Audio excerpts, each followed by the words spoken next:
All of you to this introduction to forest therapy and forest bathing.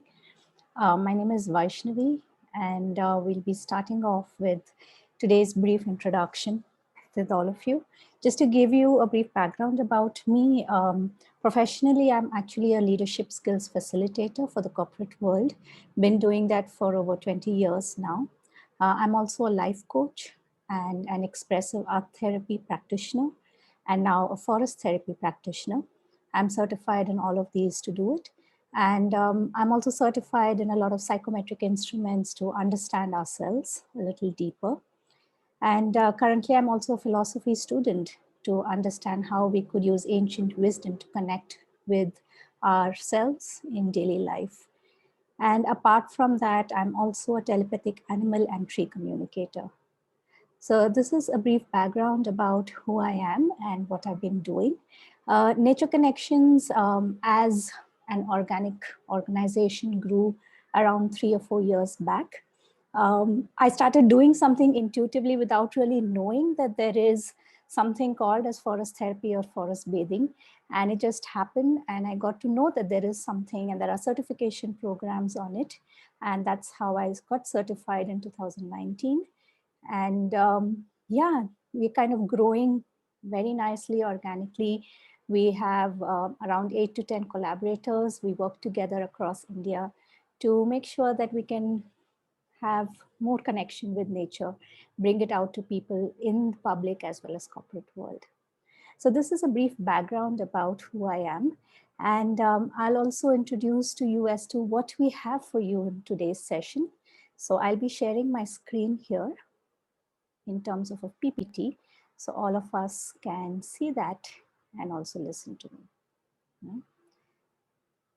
Yes, so the agenda for today, what we will be covering is what is forest therapy, why it is important, the various benefits that research has found, and even our experience with those benefits. And in the end, we'll have 10 minutes for question and answers if you have any. Yeah. So feel free to post your questions on the chat if and when you remember something, or you can keep a note of it and we can come back to it. Now, what exactly is forest therapy? So we can't really talk about forest therapy until we talk about forest bathing. Forest bathing, just to give you an idea of why this term came up and what it is all about, is in the early 1980s in Japan, it was noticed that a lot of people in Japan were highly stressed out. And luckily, Japan is also a space where there were a lot of forests. There are a lot of forests. And people started noticing that when the highly stressed out people went into the forest and came out, they were very relaxed. Their stress levels it felt like the stress levels had come down. They were rejuvenated. So they started doing a lot of research in 1980s to really find out what's really happening to people when they go out into nature and what's going on there. So since then, the research has now kind of come out very beautifully for all of us to understand what it is. It's not rocket science in the sense that it's not that we don't know that nature has a lot of benefits. It's just that research makes it easier for us to understand what exactly is happening to us in nature. So in Japan, it is called a Shinrin Roku. Shinrin Roku literally translates in English as forest bathing. And hence forest bathing is a word you might start hearing much more often now in the world, because everywhere in the world, people have started doing forest bathing sessions. So what the Japanese found out is that there is a specific way of how we can tap into the natural powers from nature for ourselves. And why they called it Shinrin Roku or forest bathing is because we completely immerse ourselves into nature. So it is not about understanding the names of trees or medicinal properties of plants and names of flowers of butterflies, etc. But it's a different kind of an immersion that happens.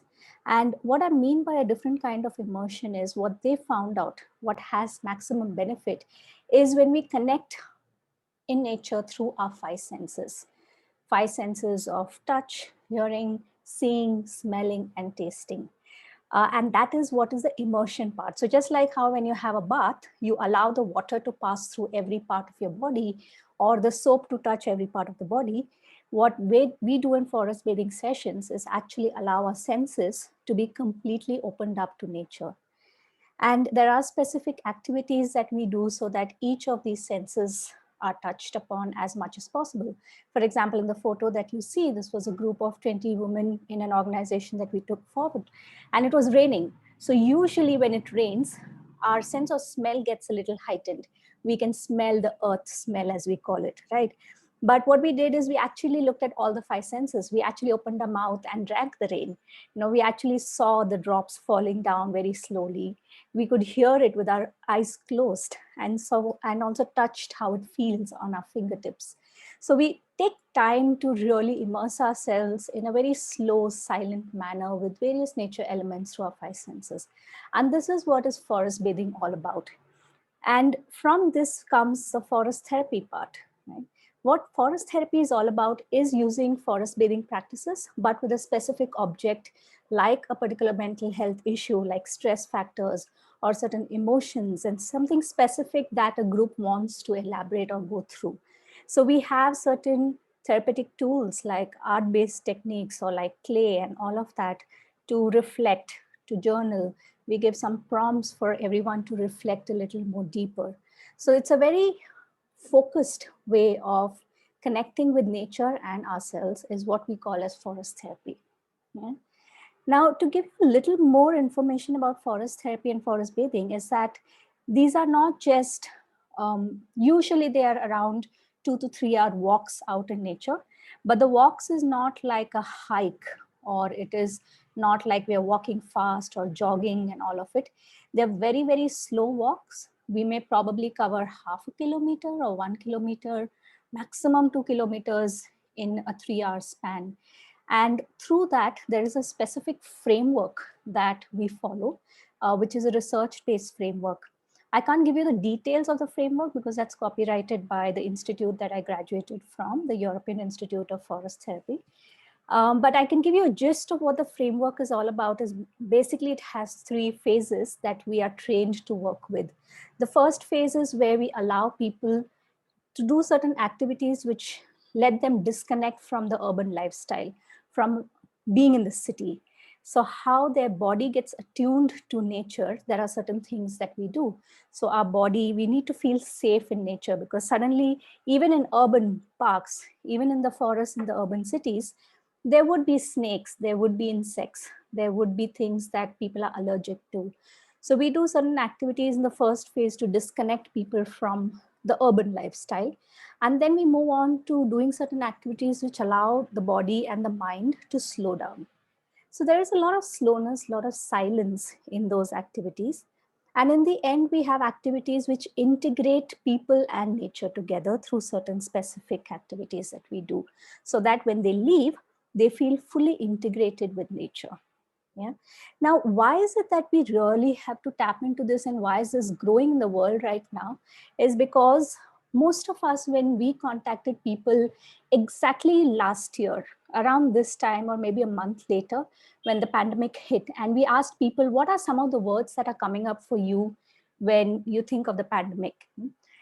And majority of them, we made a word cloud out of it, and majority of them said well-being and health was top priority for people. And of course, that's not a big thing to think about, but it is, right? The well-being and health aspect probably became bigger during the pandemic, and it still continues to be an issue to work with, right? And it's also noticed that, statistically speaking, the world is grappling with various mental illnesses, especially depression and anxiety disorders. In fact, globally, there are around 264 million people in the world who are battling with either depression or anxiety. And there are all kinds of people, from children to adults to older people. In fact, India accounts to almost 18% when it comes to depression in the world. So you can see how high that is. And it is estimated that post the pandemic, this is just going to get higher unless people do take care of themselves mentally, physically, as well as emotionally. And it is noticed that 1 in 6 people suffer from mental illnesses across the world. Yeah. And it is estimated that post the pandemic, this is going to last for decades, the mental illnesses. So things like depression, anxiety disorders, stress levels, all of that is definitely going to increase. And that's why nature can really help us, because it has been shown by standardized tests. There are specifically 2 standardized tests that have been utilized so far, which has shown that it does reduce depression, loneliness, anger, anxiety, sadness, as well as stress. And we focus on reduce because it may not necessarily be eliminated depending on the person and the situation and how deep these illnesses are. But it definitely does help to reduce. In fact, 2 of the standardized tests that they've used is the POMS, which is the profile of mood states, and STAIS, which is the straight trait anxiety inventory. These 2 were extensively used across different countries, across different ages post 18 years, and they have found out that these do reduce a lot, right? And how does this really benefit each of us in our well-being? You may not be suffering from depression or anxiety, you may not be having some specific mental health, but nature actually supports us and heals us in these main 4 areas, which is the physical, mental, emotional, and spiritual. And I'll be sharing the benefits that research has found out, as well as the benefits that we have experienced in the walks that we have conducted so far. Physically, what has been noticed is that it boosts immune system. And I'll also share why this happens. What is it there in nature that helps boost our immune system? It also improves sleep, aids digestion, reduces blood pressure and stress. Even when people get hurt, there's faster recovery rate happening.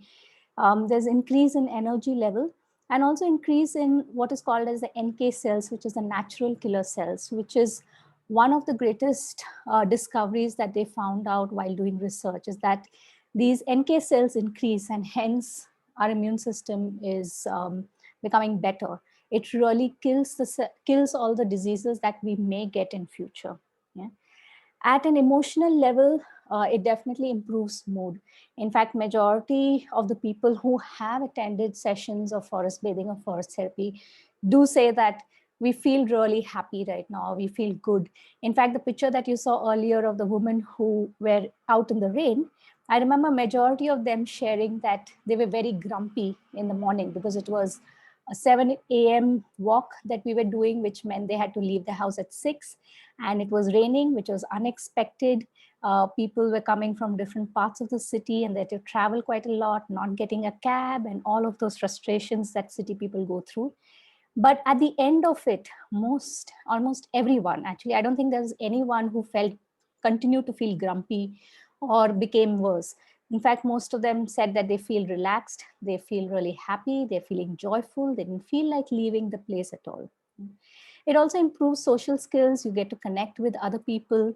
And like I said earlier, it reduces depression, anger, and definitely brings the shifts in mental illnesses. And we've experienced people sharing, even those who have mental illnesses, which could be at a serious level, which could be something like a bipolar or something like schizophrenia, where they have experienced moments of bliss while being in nature, while immersing themselves in nature.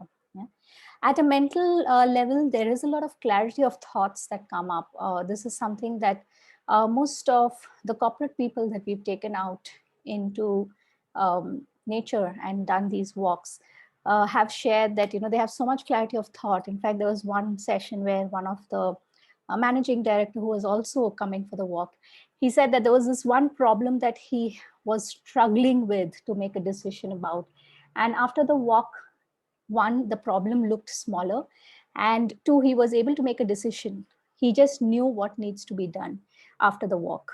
So there was a lot of clarity of thought and better decision making, because people feel calm and they're able to focus, and at the same time they feel creative. Sometimes they come up with creative solutions for their problem.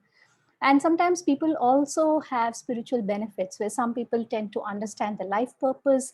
They may get inspired. There are people who said they used to write poems or stories, and they'd completely forgotten that. After coming for the walk, they remembered, and they started writing poems or stories after the walk, because life took over, work took over, and they completely lost touch with what they enjoyed. Some people also experience a oneness and harmony with nature as well as universe. Some people, because the focus has increased, there was especially this one person who came for many of our walks continuously, And she was saying how her meditation time increased and became better than what it used to be earlier. And most often people do feel centered even when there's chaos, you know. So even when their life is going for a toss, there is some amount of calmness that comes in. But having said this, it doesn't come up with just one walk in nature. Right now, what research is showing is that around 2 hours in a week is good enough at a continuous, consistent level to bring in these benefits for ourselves. Yeah. So 2 hours is an approximate time, doesn't mean that you have to keep track of it. In my personal opinion, as much as you could do that, go into nature and immerse yourself, the more you do it, the better it would be in the long term as well as short term. Yeah. Now, how do these benefits actually happen? What they found out is that when we go into an open nature space which has a lot of trees, they emit something called as phytoncides. Now, these phytoncides chemicals actually is emitted by trees to safeguard themselves from pesticides or any kind of insects or pests. You know, basically, it's a natural pesticide for them. But actually, for human beings, this phytoncide is what boosts our immune system. It is actually good for us. And that's the reason why we feel rejuvenated or feel alive when we come back from a vacation in a nature space, especially forests and mountains and places which has a lot of trees. In fact, even in urban places, they've noticed that if you live in a place which has a lot of trees around you, along with the concrete jungle, of course, but if there are many trees, people tend to live longer and are much more happier, right? Even hospitals that have a lot of trees around it, people seem to be healing faster. And that's one of the things that they have found out is because of the phytoncides that get released. Negative ions is something that is seen in water bodies. That's the reason why when we have a bath, we feel refreshed, we feel good, because these negative ions get into our body, again, to rejuvenate us, to make us feel better. Our nervous system calms down with negative ions. And usually the negative ions that are present in a house or even while you're taking a shower is at a lesser number. The number in open water bodies like lakes, rivers, oceans, etc., there it is much, much higher, almost like thousands and millions of negative ions. That's the reason why some of us who love to sit by water bodies can feel calm even after just 10 minutes of sitting or half an hour of sitting there. And for some people who are water babies, who love to swim or might be doing some exercises in water, the negative ions get into our body, and that's why we feel really good. And in the long term, it does have an impact physically as well as emotionally. And grounding is another research that's still going on. But basically, grounding is something similar to how, our electronic gadgets, most of it, when we have wires that need to be attached, the wires need to do something called as earthing, right? And earthing prevents any kind of mishaps to happen in the electrical circuit. So similarly, when we, for example, walk bare feet on soil or on grass, there is something called as earthing or grounding that happens. Research is yet to find out exactly what are those chemicals that are helping the body, but they do see that certain levels of stress or certain physiological responses that happen to our heart rate, to our pulse rate, all of that seem to drastically change when we are just bare feet on the ground. In fact, they say shoes is probably one of the worst inventions of civilization because it has disconnected us from our Earth, from planet Earth. And in fact, if you just Google, you'll find a lot of YouTube videos on the experiments that they've been doing. And one experiment that really caught my eye was how this mother whose child, just born child, just 6 months or 7 months old, would always keep crying and crying and crying, and she would never know why the baby is crying so much. And when the baby was one, the crying continued. But the moment she kept the baby on the ground, on just grass in the backyard, the baby would stop crying, you know. And she realized that there is something going on here and started doing more research on that. And that's how it's called as grounding. So just walking bare feet on soil or grass can bring in a lot of benefits for our body. And our experience has also been the same. People feel really calm and relaxed. Sometimes we have activities which are not rocket science of just lying down on the ground, but many people don't do it, even though it's something very simple and easy. Somewhere we feel, what will others think? What will people say? And things like that. So when they come for our walks, they say that, it feels like you've given us permission to just do it. And most of them end up snoring away to glory and have the best 10-minute nap while just lying down on the ground.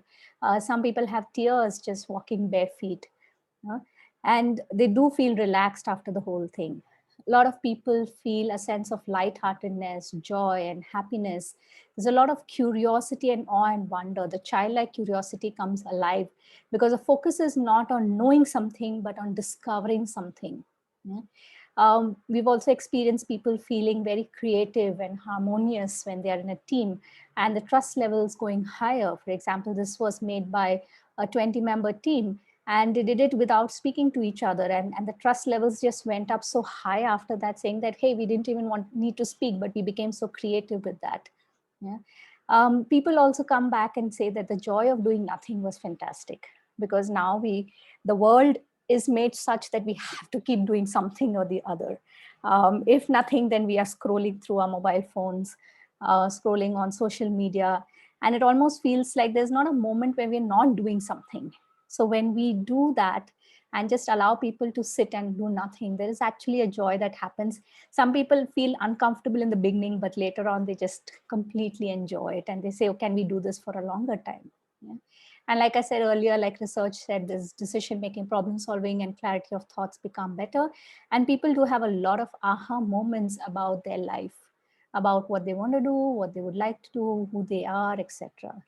A lot of times people have shared that the pause that they received through the walk was fantastic, because that is something that they crave for, especially adults, because they have so many responsibilities in life that suddenly this felt like a much needed break for them, which gave them their me time, which is very difficult to get. People also have a lot of reflections in their life. They have these moments of clarity that they get about who they are, what they want to do, and they really experience themselves a lot. People have shared that the amount of focus that they experienced, even in a 10-minute activity, felt like they were in it for an hour, because the focus was and concentration was so high. And they would usually say that I'm usually kind of a person who's very fidgety or edgy, and I can't really concentrate, and I was surprised that I was actually able to focus on just one spider making a spider web for 10 minutes. So it's really amazing how nature allows us to be who we are. In corporates, we've experienced very different things also, where people's communication skills improved. In this particular group, there were a lot of interesting conversations on gender diversity and inclusion that came up, about stereotypical thinking that we may not be aware of, the bias that we have with men and women, and what they're capable of doing, and things like that. And all of that just came up with something creative in nature. And there's a lot of discussion sometimes happening on how we plan, how we strategize, whether we can do it better, can we increase our productivity by doing less also, that comes up. There's a lot of empathy that people experience along with the social awareness, where people start, there is a lot of sharing that also happens in these walks. So we give an activity and then we come back and have a sharing circle. And they realize suddenly that they have now started looking at people beyond themselves, the social awareness of how others see, how others think, and suddenly they become much more empathetic towards others, especially when we have specific groups that they know each other. It could be a corporate team, or it could be a family, it could be friend circle that come together and they want to do this walk. They really become much more empathetic towards each other. And there is a sense of belonging and connection to something larger themselves that happens. When you see nature, we do feel the sense, a humbling sense of we are just one small part. It could be when you look at a mountain or when you look at an ocean. So there is this sudden sense of I'm not alone. I am part of something bigger, and I am part with many other human beings who are there. So the sense of connection increases quite a lot when we do these walks. And of course, last year We could not do these walks face to face because of the pandemic. But yes, we did become creative and we experimented with going virtual. And we were pleasantly surprised that we were actually able to do virtual sessions with almost similar responses that we would get during walks, our actual walks. We obviously could not replicate a forest bathing or a forest therapy walk as it is with the framework, but we got creative with a focus on connecting with nature that's around us, inside our house, within our house, or just outside our house. And we started becoming creative, where we started connecting with nature through poetries, through art, to stories. We had certain specific focus group sessions, like for senior citizens or for women specifically, and things like that. And it was really wonderful. In fact, even corporates started approaching, and we started doing sessions for corporate also. And the results were mind-boggling for us too, because the responses were almost similar to how people experience things, where people would say, we did feel calm after a 2-hour virtual session. There was a sense of gratitude that we feel. We've got so many aha moments, and it's really given me a different way of looking at nature, and I've always missed out on seeing nature. So the whole definition of nature kind of expanded for most of us, where we would think of nature as something that would be in a forest or in a mountain space, or we have to go on a vacation to some far off place. But the virtual sessions, and thankfully the pandemic, we got to know that actually there's nature all around us, inside our house, right next to us. The chair and table that we're sitting on are made of metals and wood. That's also nature. And the food that we're eating, that's also nature. So it was amazing how people started expanding the definition of nature. And we remember even last year, while doing a virtual session for one of the corporates, there was a person who came back who said that she was quarantined because of COVID, and she was missing going out at all. And after the session, I actually felt like I went out and I came back, and I'm feeling very alive after that. So yeah, so even virtual sessions seem to be having a similar impact, maybe not at a physiological or a physical level, but definitely at an emotional level. And we've had amazing, like the session that we had with LinkedIn employees a few months back was also amazing, because the focus was on improving our creativity. And it was so much fun that even the employees' children started attending and coming for the session and started getting creative with these activities that we did. So it was really amazing to see how nature can be simple, but the impact can be really, really high. Yeah. So we've started doing virtual sessions now. We did start doing our in-person sessions Jan this year, but again, of course, because COVID cases have risen again in India, we've gone back to doing virtual sessions, or we are planning to do more virtual sessions now. Yeah. So this is just to give you a highlight about a little brief of forest therapy, forest bathing. And if you want to get in touch with us, if you want to be aware of future sessions that we do, you can follow us on Facebook or Instagram. If you don't trust any of these to give you the messages in the right manner, you can also send us a WhatsApp message on this number. And we'll put you onto a broadcast list and send you the message so it gets delivered to you one-on-one. So this is just of forest therapy and forest bathing and our experiences, which are very much in line with the research that has been doing. And of course, the research is not complete. It is still going on across the world, not just in Japan. In fact, though Japan and Korea are the ones who are spending millions of dollars on research, but now even Europe and US has started doing a lot of research in this area. Having said that, forest bathing and forest therapy is not something that is new.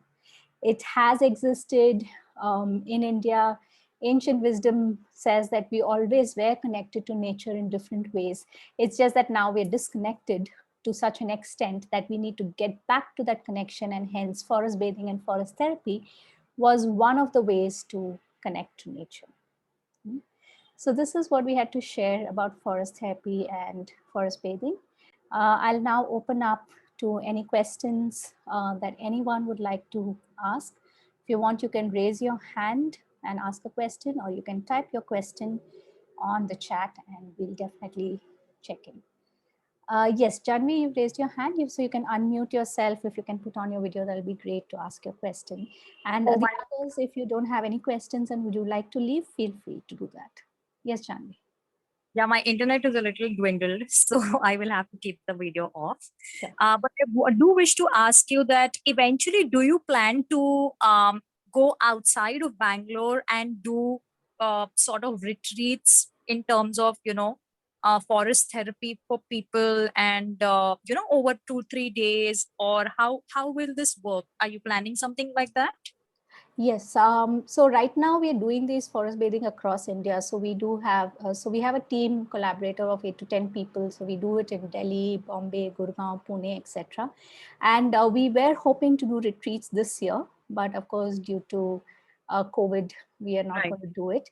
But the whole idea for us also as an objective for Nature Connections is that we don't really have to go out too far away from our city. And that's why our focus is on connecting with the city parks and nature spaces that already exist. Because once people who come for the session or the walk, they can do it themselves, so Right. they don't have to keep coming back. So that has been the focus so far. But yes, we would love to explore doing 2 days or even a week Yeah, because sessions. Yeah, because I'm working on a project to develop a spiritual wellness center in Goa. Okay. So they have a forest there. And so I was just wondering, and I pitched for forest therapy for people who would come there. So I was just wondering if this could be done. Of course, it is in the building stage right now, but, eventually. Sure, definitely. So you've got our email ID. Whenever Yeah, things you're clearer about it, so you could definitely send us an email and we'll get back and see how we can work together. sure. Great. Okay. Thanks. Thanks a Thanks. lot. Thank you, Janvi. Yeah.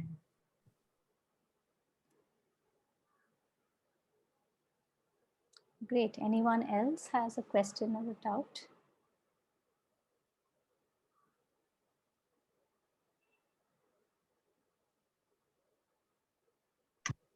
Hi Vaishnavi, this is Nandini here. Yes. I have a question. How do I sign up for these virtual sessions?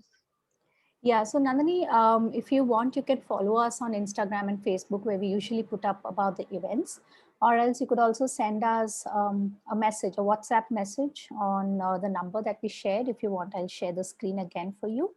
Mhm. And you could always send us a message that you would like to be kept informed about virtual sessions, and we send it on a broadcast message. So you Okay, can do either of these three. sure. Thanks, Vaishnavi. Welcome, Nandini.